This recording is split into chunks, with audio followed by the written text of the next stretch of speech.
So what is the best motovlog setup? Let's go through, let's go some of, oh my God. So what is the best motovlog setup? Let's find out today. That'll be fine, I think.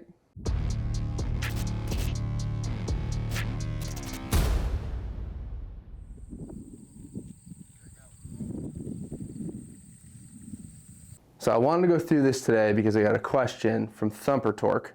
Shout out to you, my friend, on what I use for a motovlog setup. Now, it's changed and it's varied over the years, and I tell you what, even some of the videos when I started posting on this channel look completely different now. Like, easy now.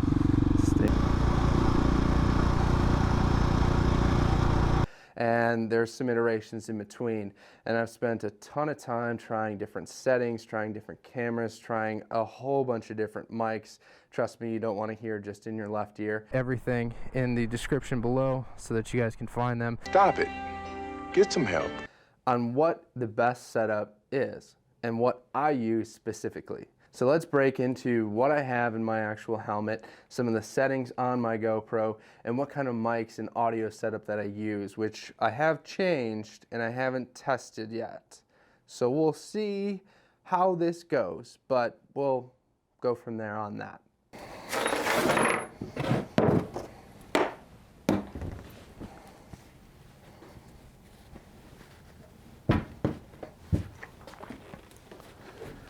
So this is my Icon variant from the dinosaur age. This thing is old. It's stood the test of time. It's been a great helmet, but I tell you what, I need a new one by now. So hopefully a new one's coming soon. But anyway, in the meantime, we're here for this and the motovlog setup and what that looks like. So let's start with the camera itself. Now this is a GoPro HERO9 Black Edition, and this is not my favorite camera. Now, if any of you have had GoPros in the past, my personal favorite was the 7, just because it worked every time. And this 9 doesn't work every time.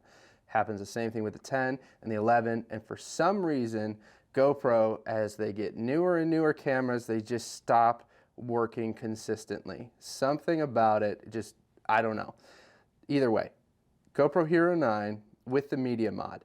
So altogether that package, you're probably looking at 500 bucks. If you go for the new one, you're probably in that $600 range. Worth it. I want to try some of the DJI Osmos, but we'll get to that later. With this Media Mod, I've also got this little, what do you want to call it, styrofoamy foam piece here that covers these microphones. Now, this is pretty important because this piece I thought was just going to fly right off, but actually it stays on even at highway speeds.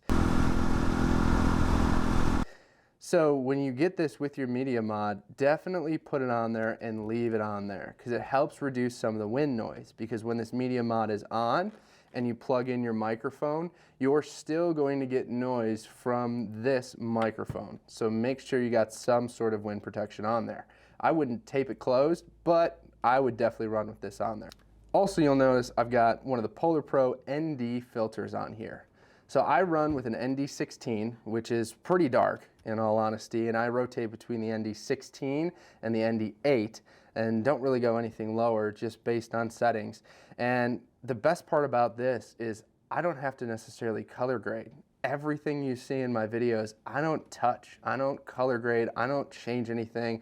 Quite honestly, I don't have the time for it. So I try to avoid as much color grading as possible, and if I can produce that with just the camera, I do it. So that ND pack from Polar Pro comes with 4. I think it starts at like a 2 or a 4, goes to an 8, a 16, and a 32. Never used a 32. That would be for stupid bright situations.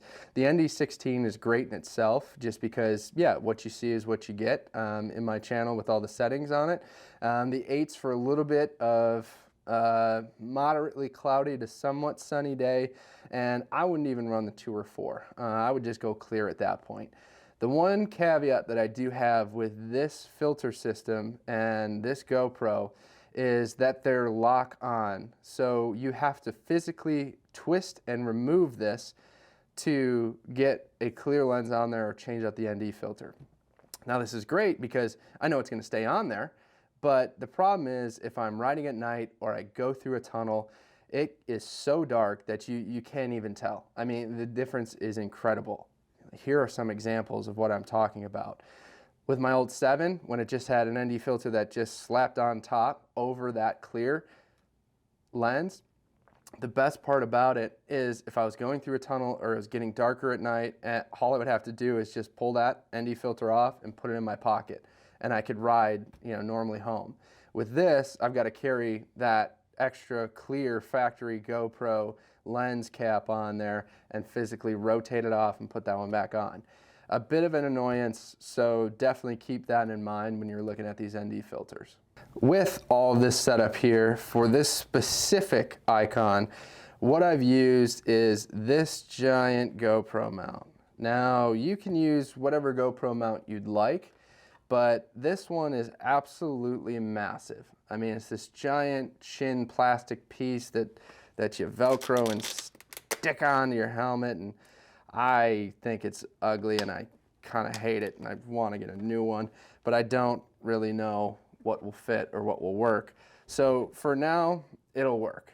It's not too bad because it's a black helmet, but yeah, holy smokes. There's a lot of plastic there.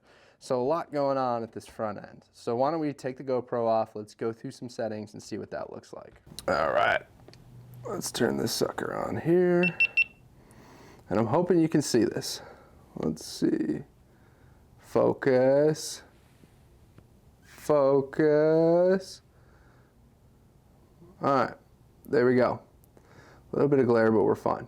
All right, so when it comes to the settings on this GoPro, I do a few different things, and let's run through it. I'm currently in the cinematic mode, as you can see here at the bottom. So let's click on that, and let's go to edit. So starting off, I always shoot in 4K 24. I've always shot in 4K 24. I like it. It's a traditional movie look to it. So I always stick 4K 24. If you bump up to 60, you're going to have to change a few settings, but I don't ever really use slow motion. Lens is a super view. Absolutely. I want as much field of view as you can get, especially when it's placed so close to my face and at the front of the bike. Hyper smooth is at boost. And then I really don't touch anything else here at the top half. Now if we go down into Pro Tune, we start getting into our hardcore settings here. So we get our bit rate. I leave that at standard just because, again, I've already brought up, I don't color grade, so I don't need all that data. Everything coming straight out of the camera is what you get. But my shutter, I go 148.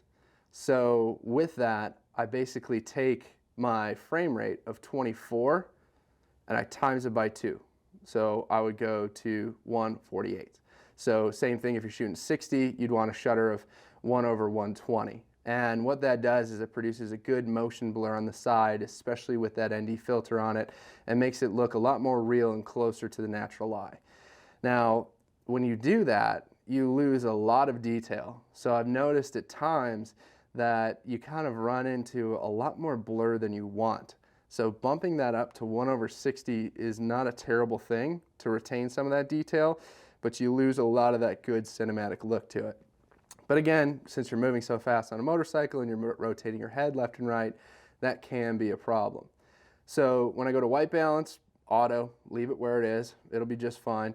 ISO minimum at 100, ISO max at 1600, sharpness is at high, colors at GoPro, because again, I don't grade, I don't need that information.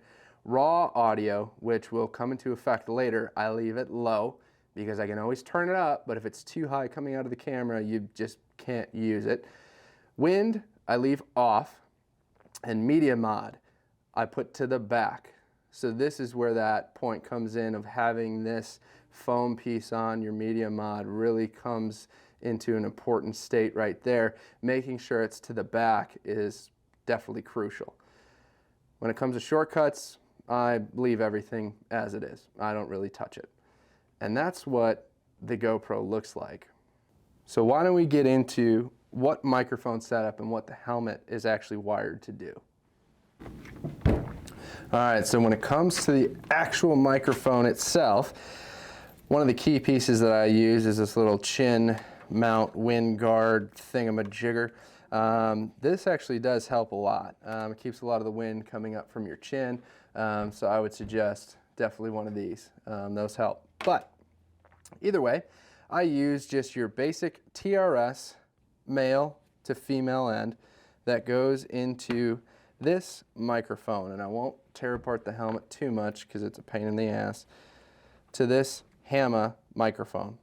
Now, this microphone took me a ton of time to figure out what works, what doesn't work, trying not to have too loud of a sound, or too hot, I should say.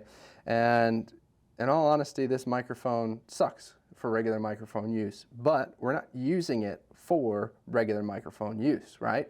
Because this is so close to your face sitting inside your helmet. Like, you want something that is so quiet, negative 30 decibels at most, because it's capturing sound within millimeters of your mouth.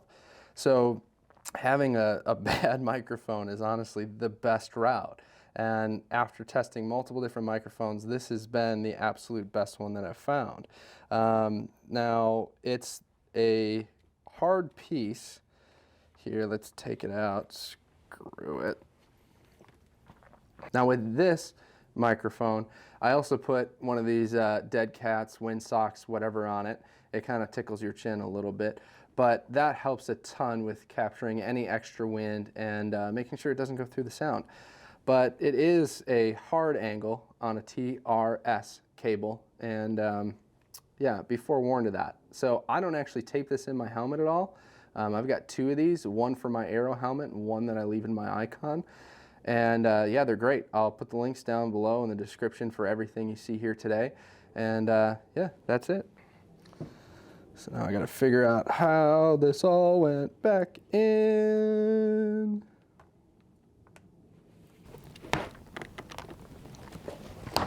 Oh, man. All right. And it sits there just like that, just right inside the helmet. And all I do is run that cord into the cheek pad. Everything just kind of gets held in place by that cheek pad right there, and you're off to the races. So pretty simple. Now, one thing that I won't go into too much detail on this, because I still don't know if it works or not, but I've been trying to record group ride chats.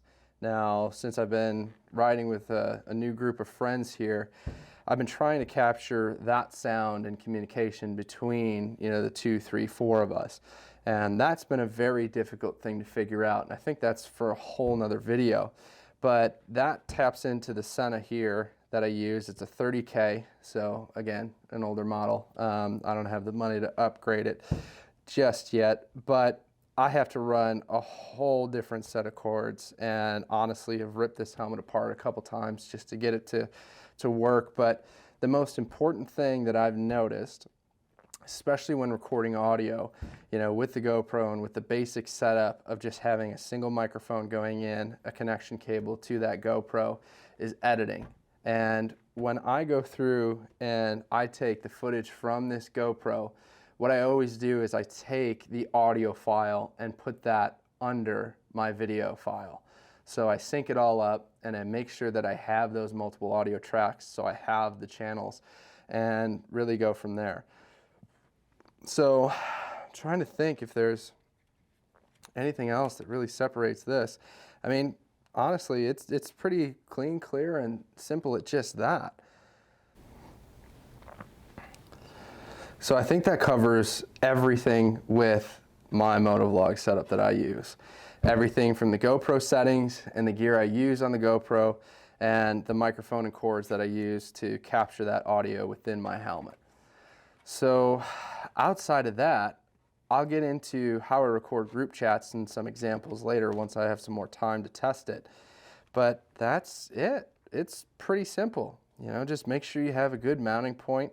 Make sure that everything's solid, and you know, when you're ready to go, when you buy these, make sure they're TRS, not TRRS. The TRRS ones have the 3 black circles. The TRS have the 2 black circles, but that's it. So thank you guys for watching today and learning more about my motovlog setup.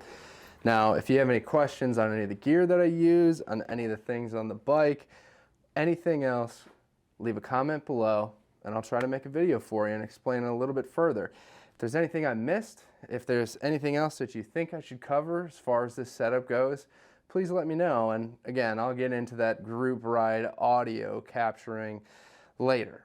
I gotta make sure it works first and make sure all the connections still work, and there's a lot of trial and error with that.